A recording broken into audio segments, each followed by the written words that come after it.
तफसीलात के लिए आपका बेहद शुक्रिया। मरकजी हुकूमत ने फौज में भर्ती के लिए अग्निपथ स्कीम का ऐलान किया है। इसमें नौजवानों को 4 साल तक मुल्क की खिदमत का मौका मिलेगा। इसके जरिए अच्छी तनख्वाह और सहूलियात के साथ फौज को जदीद बनाने का दावा किया गया है।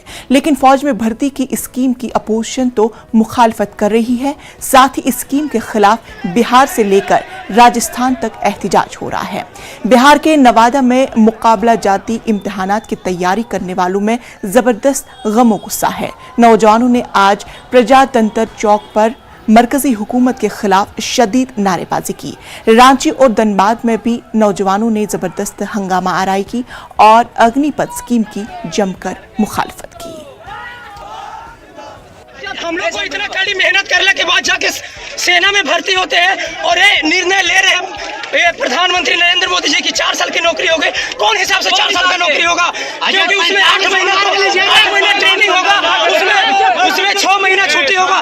तो हम लोग देश में क्या रक्षा करेंगे? 3 साल में क्या जानेंगे कि मेरा कहाँ पे देश बिगाड़ रहा है और कहाँ पे सुधार रहा है? ये आपको निर्णय वापस लेना होगा। पिछली बार हमेशा आर्मी की बहाली रैली लिया जाता था, उसी प्रकार से लिया जाए।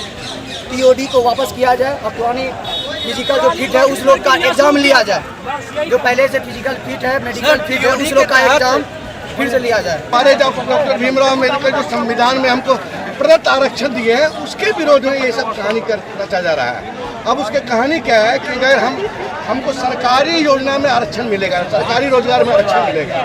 अब ये बायलैटरल करेगा तो सरकारी तो हुआ नहीं, तो इधर इसमें रिजर्वेशन होगा नहीं।